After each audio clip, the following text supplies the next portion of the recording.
This is 11.1, and 11.1 is, well, chapter 11 is all about systems of equations, and section 11.1 is about graphing them and finding their solutions graphically and testing it numerically. So we're going to take a look at these two graphs down here, and when you're talking about a system of two equations, you're talking about where two equations run into each other. You're talking about a specific set of points that works for both equations. So if you look at the first graph on the left, this point where they run together, where they intersect, the ordered pairs of that would be over 1 and 1, 7. So x is 1 and y is 7, so over 1 and up 7. So the solution to that system is the equation, or is the ordered pair 1, 7. So you're looking, the answer should be in an ordered pair. It's the only ordered pair that makes both of these equations true if I knew what the equation was and I plugged it in. And I'll show it that as we go. So graphically, you're looking for where they run into each other. So if you look at graph 2, the one on the right, these two lines, or these two linear equations, run into each other right at this point right here, which is over 1 and up 3. So then the solution would be 1, 3. So your solutions are an x and y pair, their coordinate.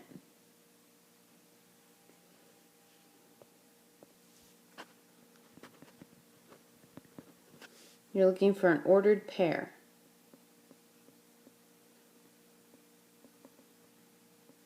That makes those two linear equations true, or where they intersect. So you're looking for the intersection. So here I've inserted from another program. Here's two equations, and the red one is the first equation, and the blue one is the second equation. So if I asked you what the system, or the solution to the systems of equations was, you would give me the ordered pair in which they intersect. And so you can see the intersection is right here at the ordered pair negative 1, 2. If that's really true, if they intersect at negative 1, 2, that means they both share this ordered pair. And if they both share that ordered pair, I should be able to plug that ordered pair back into the equations, and it would make the equations true. So like, let me change to red so you know which one I'm talking about. So the red one, y equals 2x plus 4. If I look at the ordered pair that I have an x being negative 1 and a y being 2. So I should be able to substitute those numbers into my equation. So I'm just rewriting the equation with these ordered pairs in here to see if it really does make that true. If it does, then it's part of that line. So let's see, 2 times negative 1 is negative 2. Negative 2 plus 4 is 2. So yes, this makes this true. So that means that negative 1 negative 1, 2 is a point on that red line. It doesn't necessarily guarantee that it's a point on the blue line yet. So with systems, you have to check both equations, because there's, an infinite many of points that are on the red line. I'm looking for the specific one where they both share it. So if I look at the blue one, and I have y equals negative 6x minus 4, and I substitute in that point negative 1, 2. So y is 2 and the x is negative 1. Whoops. Let's see. Negative 6 times negative 1 is 6 minus 4. So 6 minus 4 is 2. So yeah, that's an ordered pair for that solution too. So if this ordered pair works for both of these equations, then it's a guarantee they share that point. It's a guarantee it's a solution to their system. So a system, all a system means is that you're running two lines at the same time and you're looking for where they cross. So now let's take a look at three different types of lines you might run into. So the first set, we talked about that, and if we're talking about solutions to systems, We're talking about where they intersect. So you can see that in this one, there's one intersection. So there's one solution. And that solution, I could name it as an ordered pair. So I could name -2, 0. So when there's one solution, they call the system consistent,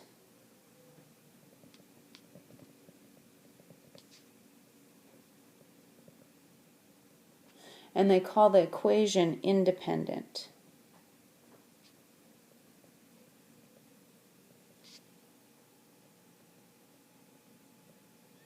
Okay, you don't need these two vocabulary words for the final, but you do need to know how to find a solution, and it is in the homework. Those vocabulary words are in the homework. I don't believe they're on the final, though.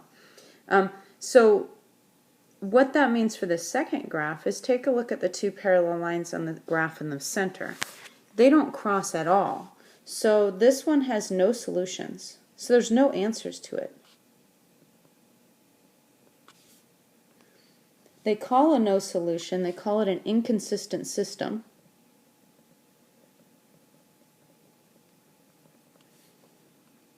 And they also, I guess that was it, just an inconsistent system.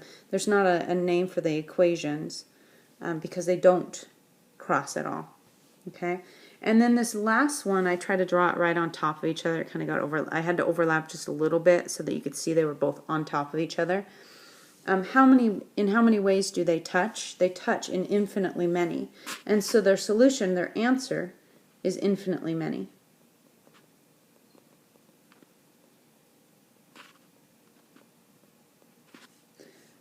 It can be called a consistent system, and it is called a dependent equation because every point is dependent on the other on the graph. So the vocab words that you need to understand and be able to know for the final would be to name how many solutions it has, whether it has one solution, no solutions, or infinitely many solutions. The other words you might want to write down because they are on the homework. So here's 4 graphs. Not the best quality, but it's the only way I can figure out how to insert them into this program for right now. If I asked you to take these 4 problems, the equations are written above them and then they're graphed below. If I asked you to tell me how many solutions they have, and if they do have one solution, to name it, go ahead and pause this and see if you can do that. So if I'm going to look at this first equation, I can see that they intersect right there at that point. So my solution, it would have one solution, and that solution would be the ordered pair 3, 3. Make sure that you do give it in an ordered pair. So solutions don't have anything to do with x and y intercepts, things that we've been doing in the past. They have to do with where these two lines cross. The reason why we went through x and y intercepts is because eventually the graph's not going to be there for you and you're going to have to graph it. And so just knowing different ways to graph equations is going to pay off. So like on number 2, if you take a look at number 2, it looks like there's only one line there. But really what's happening here is, if you can see, there's a line right here and a line right here. It didn't come out very well. Okay, so this one that's vertical is this x equals -3, and you should know that from previous assignments. So if I asked you how many solutions it had, you'd say it has one solution. And that solution is this point right here, which is -3, +2. So some of you might be struggling still at graphing ordered pairs, so this will give you some practice at, the first one is x, the second one is y. Okay, and make sure you pay attention to your positives and negatives. So on this third one, you can see that this is the solution, so it has one solution. So it's -4, +3, kind of poor quality there, sorry. And on this one, it would have one solution, and that would be 1 and -1.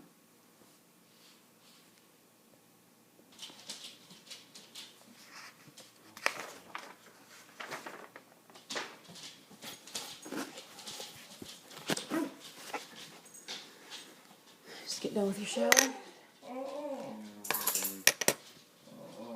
to write my paper, but I just can't.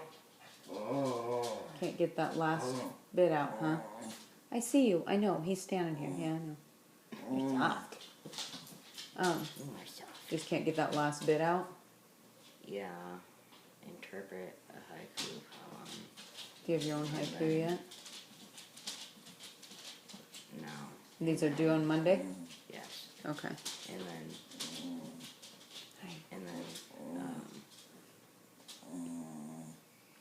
briefly describe a problem that's troubling you in your life and explain how So let me see your haiku. Oh, sorry. and explain how Lao Tzu, Chuang Tzu, or as a Buddhist master would handle it. So let me see your haiku. I haven't written a haiku. No, the other one that you had to read.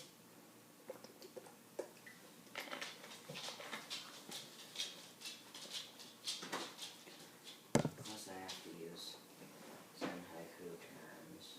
Mm-hmm.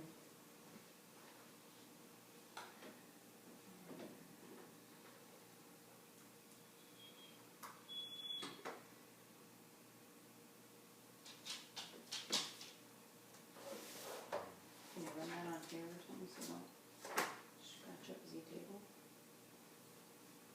I don't know if it will scratch up or not.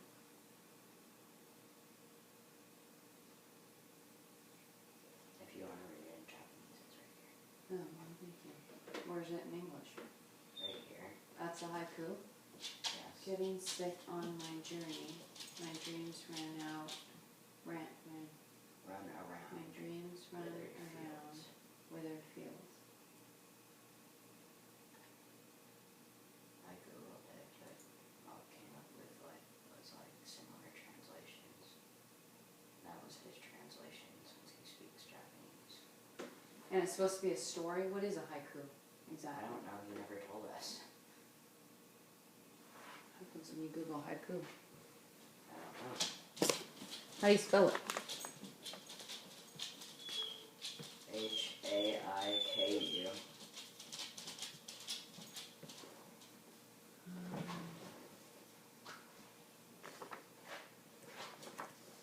Guys, it's really slushy out there. I know, they've been out off and on. They haven't come back muddy yet.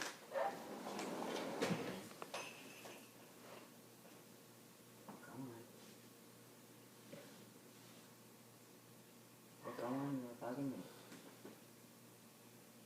Get out there. Go see.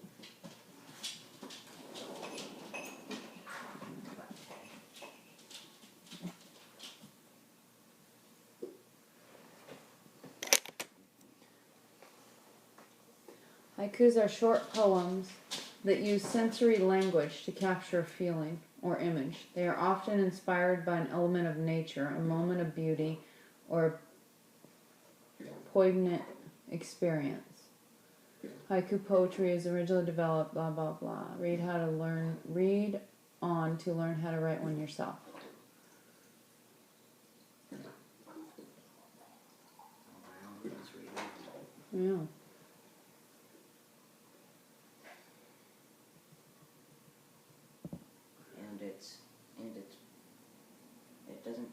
It makes even less sense because it's translated.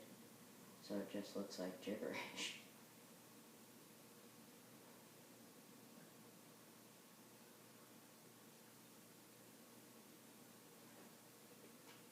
Okay, so English syllables vary greatly. Okay, so knowing the structure of a haiku. Japanese haiku traditionally consists of 17 on, or sounds, divided into 3 phrases. 5 sounds, 7 sounds, 5 sounds. English poets interpret on these syllables. Haiku poetry has evolved over time. The most poet no longer adheres to this structure in either Japanese or English. Modern haiku may have more than 17 sounds or as few as one. English syllables vary greatly in length, while Japanese on are uniformly short. For this reason, a 17-syllable English poem can be much longer than a traditional 17 on Japanese poem. Straying from the concept of haiku or blah blah blah. When you're deciding how to sound or syllables to use in your haiku, refer to the Japanese idea that haiku should be able to express in one breath. In English, that usually means a poem will be 10 to 14 syllables long. Well, An example: snow in my shoe, abandon, sparrow's nest. Sparrow's nest. Birth control? What does that have to do with it? it's an ad. Oh. The Japanese, blah blah blah, commonly written on one straight line, yeah. How cool to feel the wall against your feet. English haikus are most often written in 3 lines, which there should only be 2, are cut by a line break. What? English haikus are most often written as 3 lines. The juxtaposed idea, of which there should only be 2, are cut by a line break, punctuation, or simple space. Fresh Please. scent. Space. The Labrador's muzzle, deeper in snow. Okay, that's not really helping, but... Oh, okay. How about a haiku about the big white whale? How about deep growl,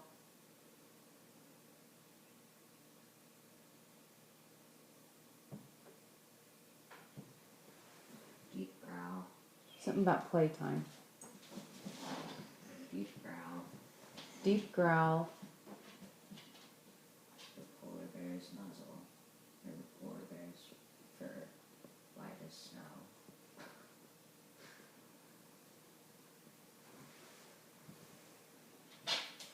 Write a poem about you. sure. Okay, Make it sound Japanese. it's still putting in words. It says to include... Include a seasonal reference. Oh, Distill a poignant experience. okay. What? Never mind. Well, I was in the middle. You interrupted me. And I didn't get mad about that. What were you going to say? There's part of the directions. Okay. I can do it myself. Huh? I can do it myself. Fine. What? What? Nothing.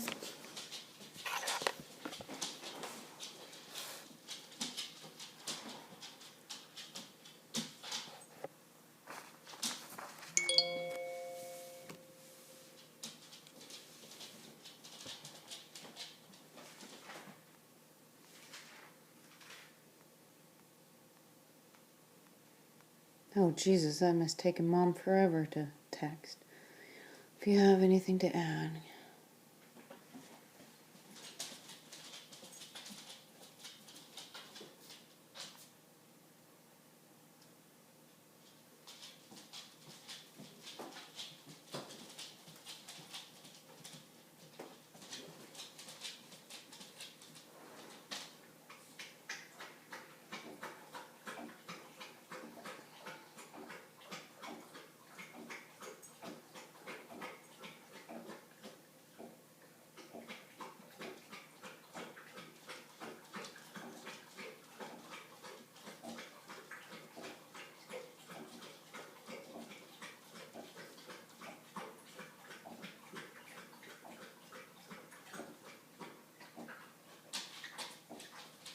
Nana's water sister?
I want to play with that.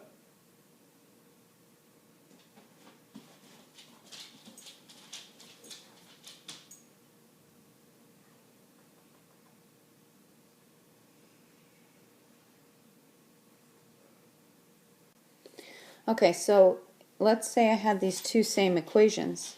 If I wanted to check my solution, or if I was asked to graph it, which you're going to be asked to graph quite a few of them, then I could do it that way too. I'm just going to use the same equation so you can see that that answer was true. But so I probably wouldn't graph left in standard form like this. I would probably change both equations into slope-intercept. Although you could just make tables and graph from tables too. Just think back to how you graphed for, I think it was section 9.1, and then there was some graphing in 10 also. So if I take that first equation, x plus y equals 10, I probably would just take my x and move it over so that I'm in slope-intercept form. Plus that will give you some review at slope-intercept form because that will be on the test. So I know that the y-intercept is 10 and the slope, so this would be the y-intercept, and the slope is -1 over +1. So I could change my graph paper. Hold on. Okay, so I changed my graph paper a little bit. So I know that I could go up to 10, where the intercept is 10, and I could put a point, and I know the slope is like my GPS. So -1 over 1 in a slope means drop 1, run to the right 1, right? Because it's positive, drop because it's negative. So down 1, right 1, down 1, right 1, down 1, right 1. One of the things that when I asked what students were having trouble with last quarter with this class, one of the things that two of the professors said was that they were just having trouble graphing. They couldn't graph anything.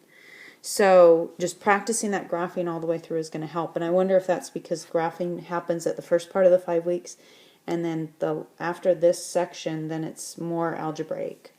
Okay, so there's the blue equation. So now we're going to do the other equation, and let me change a color on it. Okay, so now I'm going to do that in purple. So I'm going to put it up here for a second.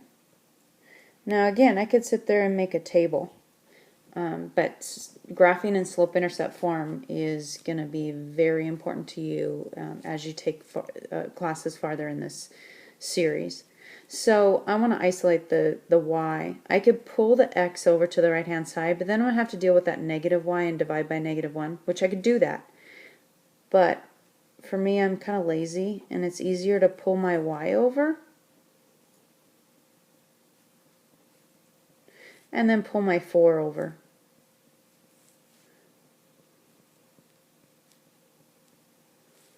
Again, it doesn't matter how you solve it, so I can turn that around if I don't like it. I can turn it around and say y equals x minus 4. So that means my slope is 1 over 1, because there's an understood 1 right there.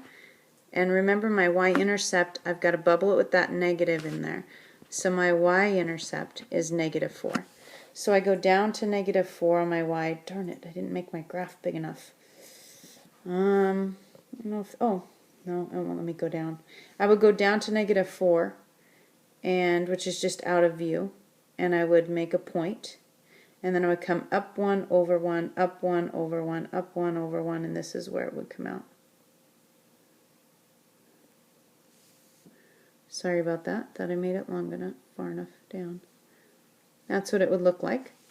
Then my solution, I can see, is right here, that point in which they crisscross, and it looks like that's 7.3, which was exactly the answer that we came out with before. So let me walk you through a whole problem, and we'll solve it graphically and we'll solve it numerically, both. So the numerically I'm not too worried about right now because it's dealing with tables, and we're going to get away from that in the next section. But the graphically is the big part that you need to understand for this section. So if I have the equations x plus 2, y equals 4, And my other equation is going to be 2x minus y equals 3. And I think I took this problem right out of the textbook. So you could look there if you wanted to. So if I'm going to solve this graphically, if my directions are solve graphically and numerically, not enough room. If I'm going to solve it graphically first, my first step is going to be I want it in slope-intercept form.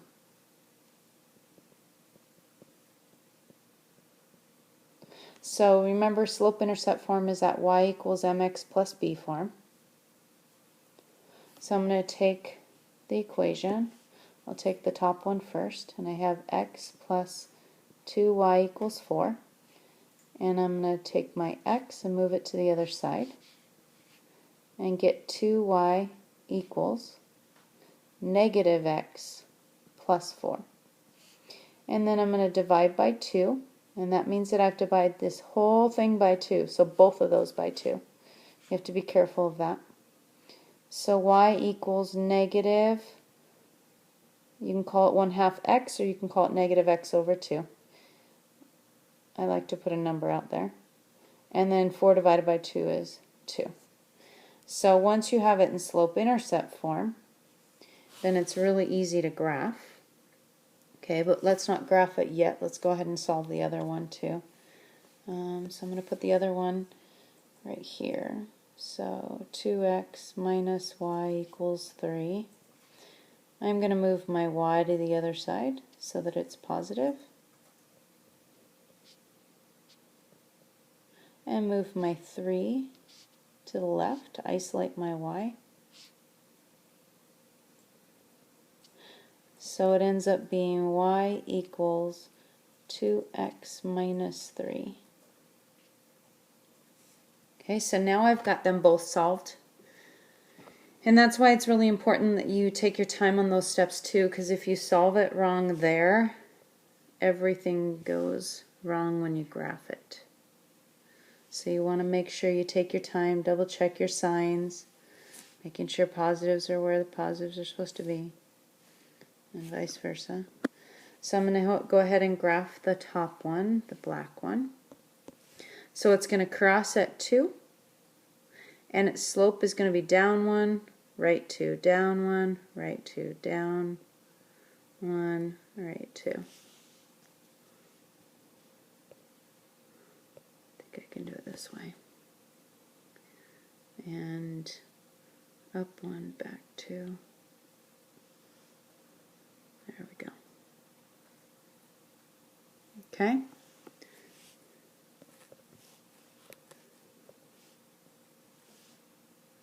So there's the black one. And the purple one is going to cross at negative 3.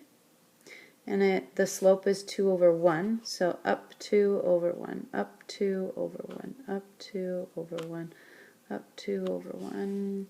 So let me try to use that line function again.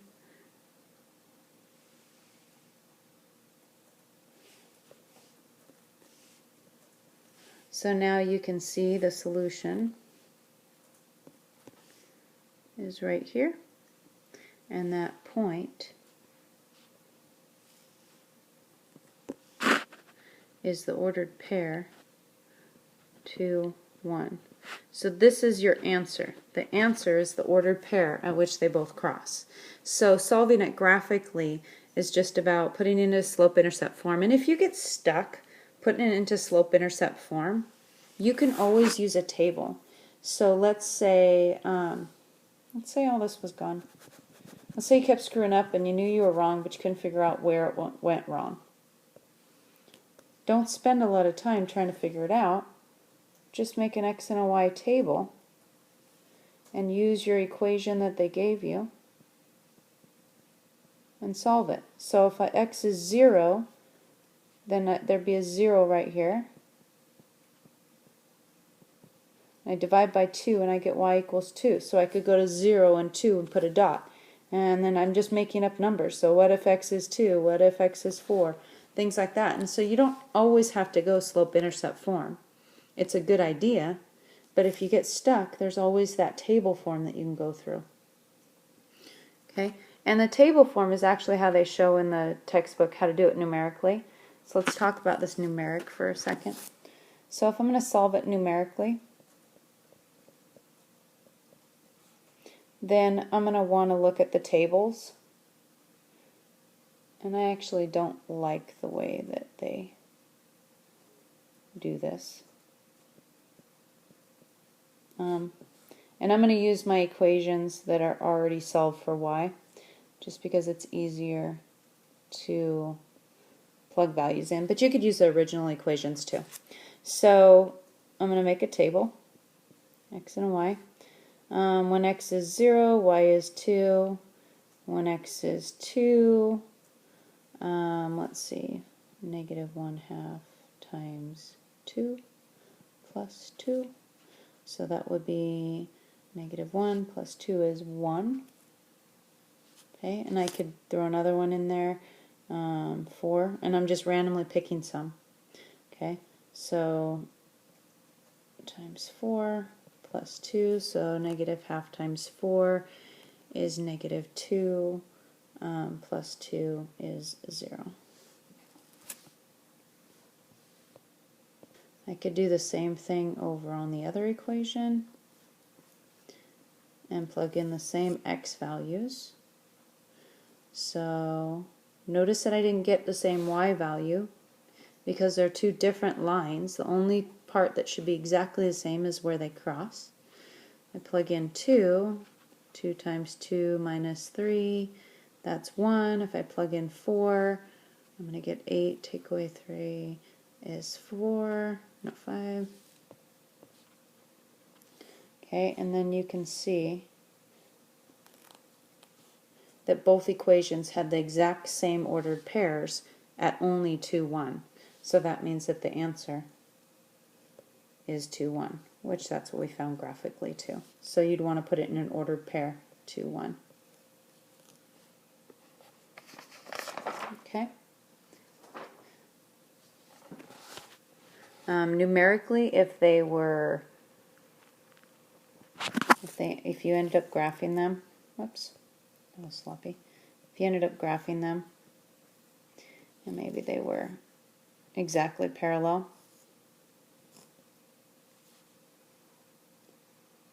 then none of the numbers in the x and y table would ever be the same. Yeah, they would all be different. But if you ended up graphing them and say they're on top of each other,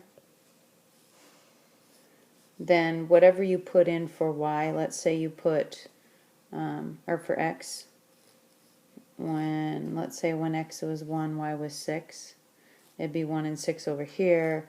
Let's say when x was negative 3, y was 0, it'd be negative 3. They just match all the way down on both equations. So that would mean that there's infinitely many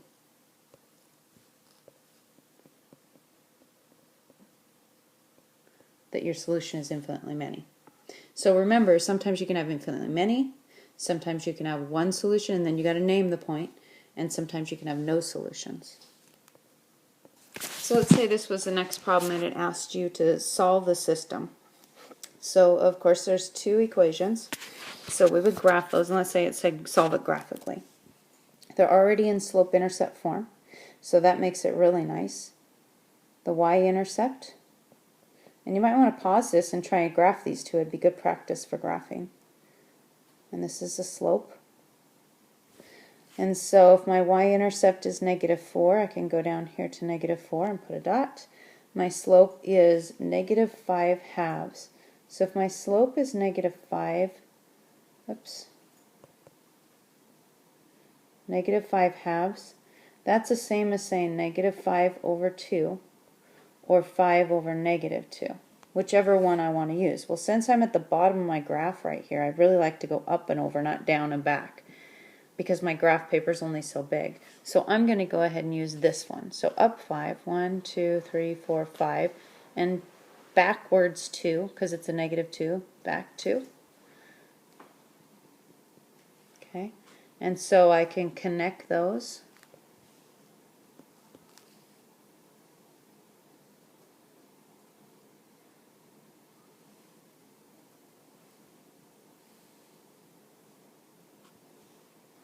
Not a very straight line, but you get the idea.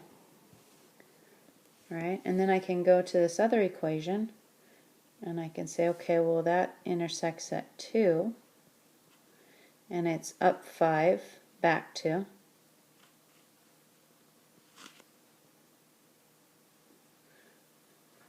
Well, that one's straighter than the computer program one.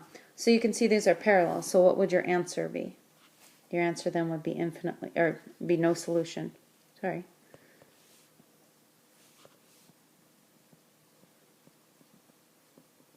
Has no soul. It's no solution because they never cross.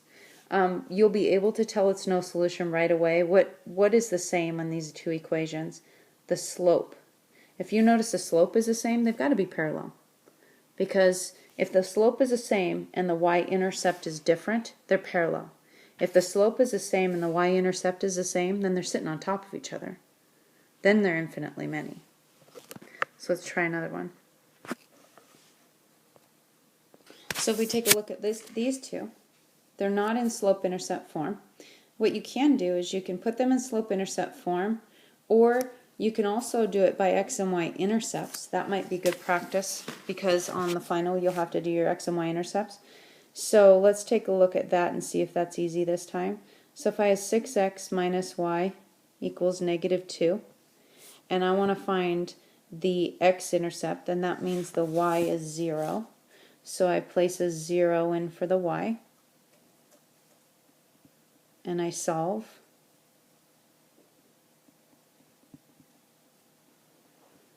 And this isn't going to be a good way to do it because it came out as a fraction, but that's okay. So the x-intercept is negative half, so it's somewhere back in here, but that's not really going to be accurate if I keep going in this way. So, but you might want to try it. I mean, if it comes out with whole numbers, then you can do it that way. Let's go ahead and do the x-intercept, or that, I guess that was the x-intercept. I could do the y-intercept by putting a 0 in for the x, so that would be 6 times 0 minus y equals negative 2. So that's 0, so negative y equals negative 2, which is positive y equals 2. So then I could put a dot there, and I could connect these.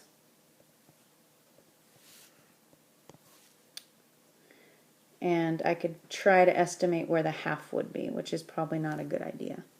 But you could, okay? So I'm going to go back to the drawing board and do slope-intercept. But don't forget how to find your x and y intercepts because they're going to ask for that on the final. Okay, so it might be good practice. Alright, so 6x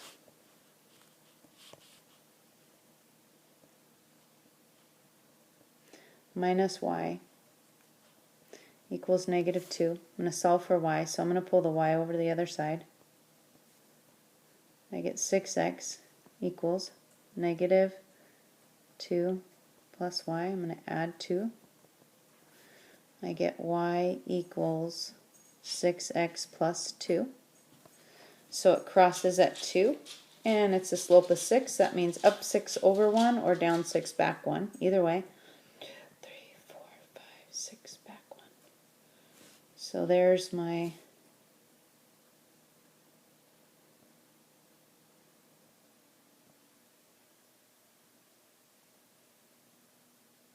line. There's my first one. And my second one. This one would be a good one to do by x and y intercepts. Let's do it that way. So if I plug a 0 in for y, that gives me my x-intercept. So my x-intercept is 3. So the ordered pair, which is some of you are having a problem with, that's an ordered pair for an x-intercept, is 3, 0. You have to write it in ordered pair. I do remember hearing them say that for the final. So if I go on the x3 and the y0, there's my x-intercept. Now I can do my y-intercept by placing a 0 in for the x and that would mean y equals negative 3. So that's 0, negative 3. And down 3.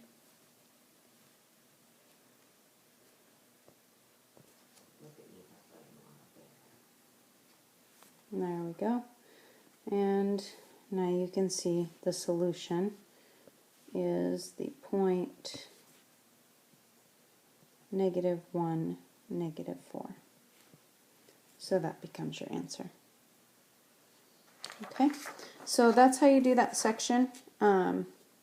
They do have a couple more on just plugging them in. They ask you for a table and you can just pick values and plug it in.